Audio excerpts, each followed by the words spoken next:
Welcome to part 2 of the Klamath County Historical Society's virtual program on William Kittredge. If you missed this showing or part 1, it may be viewed by a link on the Klamath County Historical Society website. In our first part of the story of William Kittredge, we explored his early years learning the cattle trade in Silver Lake. We talked about his marriage to Maud Long and a few short, soggy years spent in the Willamette Valley. His return to the Silver Lake Klamath Marsh area began his legendary career as a cattle rancher, eventually encompassing 19,000 head of cattle, close to 1 million acres of land use stretching across 3 states. After purchasing the MC Ranch, Bill decided he didn't have time to continue with his feedlot operation in Tule Lake, so he sold it.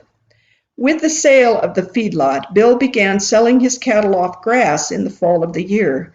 The price of the cattle was agreed upon in the spring with no written contract, just a handshake.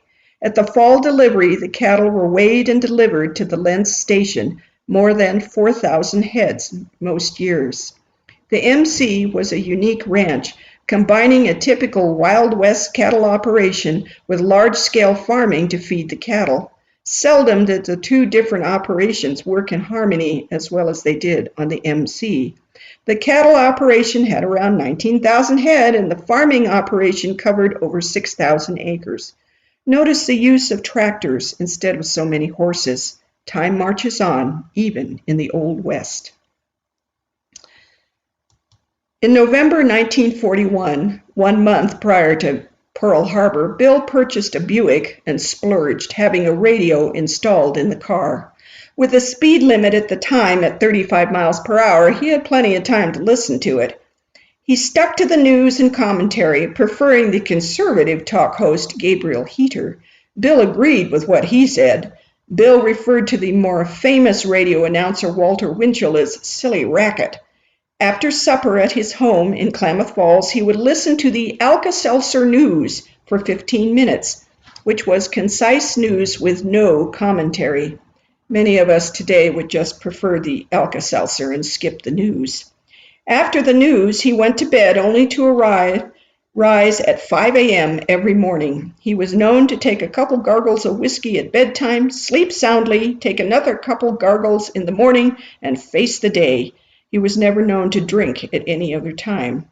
Here is the 1941 Buick like Bill bought.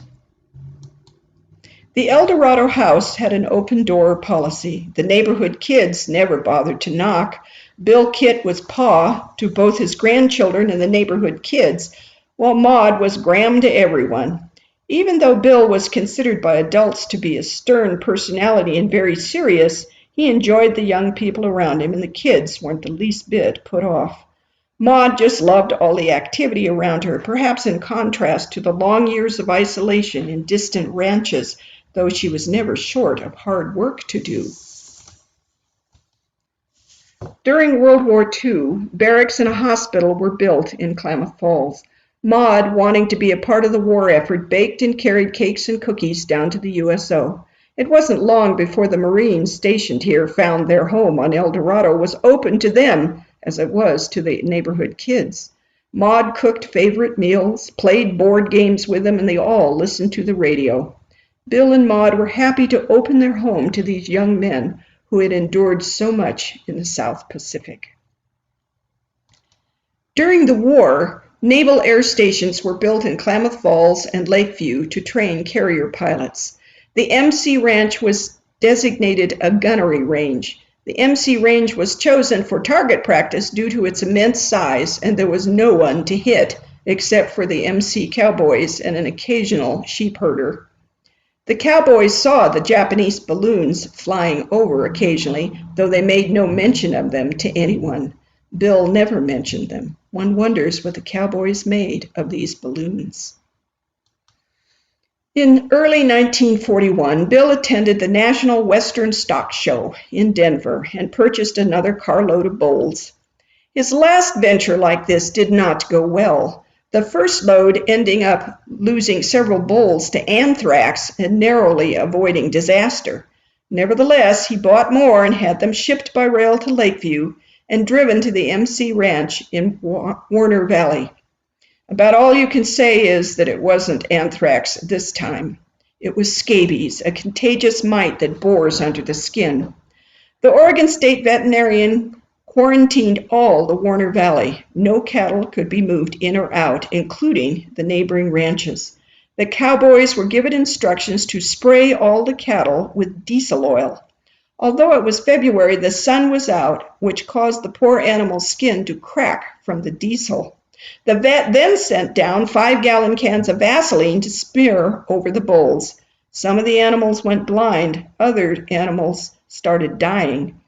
Once again, Bill watched his very expensive breeding stock dying, and the animals still had scabies. Bill immediately had a dipping vat built that would hold 7,200 gallons of water. The only chemicals available to treat the skin disease were lime and sulfur, or nicotine and sulfur. Both required the water in the vat to be heated to 85 degrees Fahrenheit. An old steam boiler was attached and cobbled together to heat the solutions. The cattle had to be completely submerged, and this had to be repeated 3 times at 2-week intervals. Bill also had a vat constructed at Klamath Marsh. It took 2 or 3 years to finally get rid of the scabies in the cattle.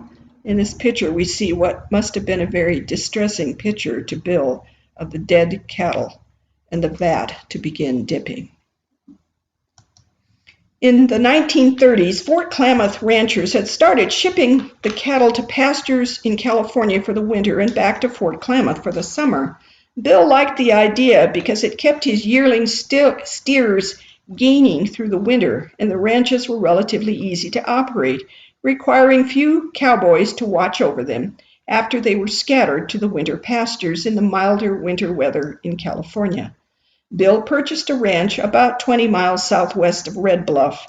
By combining 3 ranches, by 1944 he had 12,000 acres for winter pasture.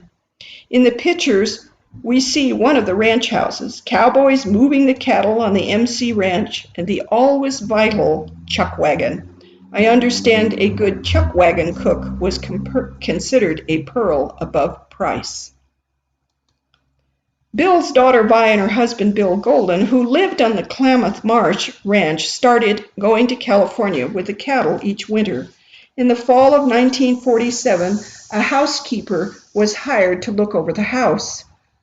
One night, the house caught fire and burned to the ground. This house, built in Kirk Field, moved to the Great Marsh at Williamson River over 2 years' time on rollers, was a total loss. Bill took it in his stride, though it must have been a jarring loss. Bill told Vi to build a new house any way she wanted. She had a brick house built with every fire-resistant material available. It is now on the Klamath Marsh Refuge and is used to house various researchers that come to the area. We see the house in this picture taken recently. In the 1920s, a group of investors drilled an oil well in what was to become land owned by Bill Kitt. There were many tries in the basin area to find commercial quantities of oil. Many stories were featured on the front page of the papers. Over the next 30 years, large oil companies leased portions of the ranch and drilled exploration wells. Nothing was to come of all these explorations. We see one of the many drill rigs that were set up in the Klamath Basin in this picture. Friends and relatives were urging Bill to sell at least parts of his operation and take life a little easier. It fell on deaf ears. Bill had worked too hard to go from a one-horse outfit to his huge holdings to sell it away. There were many offers to buy the ranches, and these outfits had the money. Bill just remarked, "I have all these employees that have worked for me for many years. I don't know if they would have a job." He also expected his offspring would take over the ranches for him, but that was not to be the case. The picture shows some of the many cowboys at the MC Ranch. After World War II, tractors became available again, and Bill set about buying them for his ranches. A John Deere tractor could do the work of 3 or 4 horse-drawn mowers. That meant that the ranches now had many unneeded workhorses. Bill sadly watched his workhorses being shipped away. He commented, "I started as a young man with a bunch of cayuses. I bred them up to these fine horses. and now there's nobody to drive them. But time marches on in the ranch world too. Along with the workhorses, the saddle horses were culled because of age or injury. The cowboys didn't ride mares, so the best were selected for the breeding herd, and the rest sold off. Bill made sure they were sold far away, Texas and New Mexico, so his brand would not become a problem for his neighbors or horse thieves. In the picture, we see some of the John Deere tractors that were used and part of his herd of horses. At the end of World War II, Bill purchased 1,251 acres in the Warner Valley Meadowlands from rancher Cressler Robinson. He was offered more land in the Big Valley, but prudently considered his debt load from the California purchases. Once again, Bill wanted to make sure he had dependable water sources throughout the growing season. He wanted to build a reservoir in the Deep Creek watershed. A long, protracted legal battle ensued with the Warner Valley people, afraid that any upstream impoundment, as Bill proposed, would reduce their water supply. North Valley ranchers had earlier built a dike below Heart Lake to raise water levels to the water so the water could flow out of the lake to irrigate their meadows. The reduction of water flow from Bill's reservoir would seriously affect their system. The folks downstream would have to use pumps to utilize their impounded water, as they already had to do in dry years. Neither side would give an inch. In the end, Bill lost that one in the courts. In the picture, we see one of the canals, and the other picture is the Oregon Supreme Court order. In 1947, the U.S. government ordered Safeway stores to sell their interests in cattle feeding operations. This meant that the Malin feedlot was up for sale. Bill saw his chance to have a feedlot again to finish his beef for market, a business he had given up 10 years before in Tule Lake. The Malin lot was modern, having a 5,000 head capacity. The railroad connections made it even better. All throughout World War II, the government had placed price caps on beef and grain to prevent profiteering. Income taxes were raised and an excess profit tax were instituted to help pay for the war. Bill's ranches endured all of that. After the war, the general knowledge was that cattle markets would weaken. However, that didn't happen, and the Kittredge ranches did fine. This picture is of the Malin feedlot. Bill was working to get his estate in order. In 1947, he gifted Maud a full quarter of the interest in the ranches, in addition to a small share that she always had. He said she had earned it over the years. She certainly had. The laws at the time said that a wife had to pay gift tax on this or an inheritance tax if the husband died. We are talking about a lot of cash in this instance, even though the value was tied up in land. A dispute arose over this gift with the government tax collectors. One of the things Maud needed to prove was that her inheritance from her father was deposited into her husband's account, not in her name. As we all know, paperwork is needed to prove anything in a tax dispute. Maud, famed for never throwing anything away, headed up to the attic and started digging. In triumph, she produced the deposit slip and the canceled check from the estate of Garrett Long to Maud Long Kittredge. It was for $500 in 1909. Her lawyers and no doubt accountants projected from that $500 over a period of 40 years what it had done for the ranch's finances. They determined on paper that Maud had not only earned her quarter interest, but due to her investment, she owned a quarter because of her original investment. When the check and deposit slip was produced in court, the IRS attorneys discussed the situation amongst themselves and then folded their tents. They asked the judge for dismissal of the government's case. Score 1 for the pack rats of the world. The operation of the ranches was still supervised by Bill Kitt. He was a detail man overseeing the banking, marketing, and leasing. In later years, Ray Michaels would prepare documents and take them to the house on El Dorado for his approval. Due to the strong cattle markets and Bill's philosophy about plowing extra money back into his operations, Bill reached a day he never thought he would see. All of his mortgages and debts connected to the ranches paid off.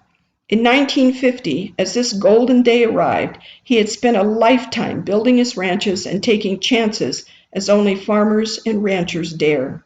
For the rest of his life, he did not incur any debt for his businesses. He had been focused on this goal since the late 1940s, when the Klamath Production Credit Association, the New Deal program, paid off all their obligations to the government and became an independent corporation. When September 1949 rolled around, Maud and Bill celebrated their 50th wedding anniversary. This called for a big party. Around 30 relatives and friends gathered at the new brick house at Klamath Marsh, the replacement for the house that had burned so many years before. The same house that had been hauled on rollers across the marshes and pastures to the site. Everyone attending got to drive up the dusty pumice road to the ranch house. The first time Bill and Kit and Maud went to Klamath Marsh together, Bill was on horseback and Maud was driving a team of horses behind a hack. Things had improved since then. Bill and Maud tooled up the road in a brand new 1949 Cadillac. Bill suffered a minor stroke in 1951, but continued to ride horseback until 1953, when a more debilitating stroke affected his speech slightly and caused problems with the control of one leg. Until this second stroke, he went to Malin every week during the feeding season to separate cattle that were to be shipped to market. He had been a healthy man all of his life, and these limitations did not sit well with him. Bill and Maud also scheduled 2 days a week to be in the Warner Valley. Ray Michaels drove them from Klamath Falls, always arriving at the ranch in time for lunch. You can bet that that meal was typical ranch hand cooking and was not what the doctor ordered. After lunch, their grandson, Jack Nickel, would tour the ranch with Bill and Ray. This was a 35-mile tour. Bill noted things that needed doing, always finding something. This put everyone on notice to get things done before the boss got there. After the day's work in summer, Bill would take another drive through the fields, just looking, probably remembering all the work that had went into this ranch. His grandson Jack said he could feel the intense pride his grandfather had looking over the ranch and thinking back to what it once had been. Maud also loved to spend time in the MC Ranch House kitchen with the cooks. In Klamath Falls, with the exception of a card party night and visits from her friend and relative Blanche Schultz, Maud didn't get to do much woman talk. She had a lot of visiting to do to catch up. We see Bill standing in a field at the MC.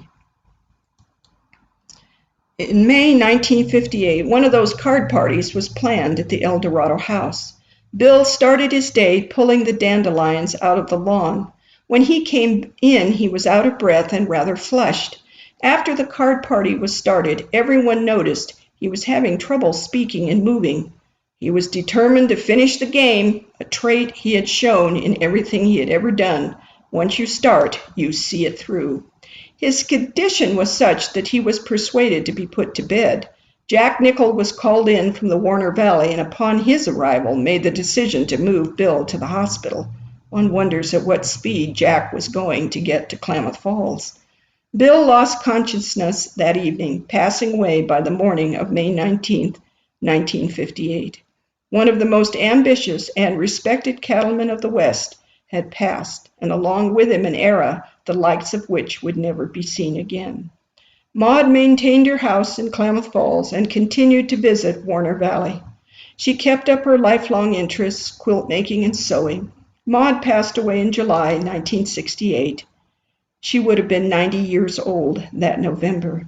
Never once in her life did she question Bill's ranch decisions. She had great faith in Bill's judgment, and Bill's mind there was never in any question that she contributed greatly to their success. They were both laid to rest at the Klamath Memorial Park.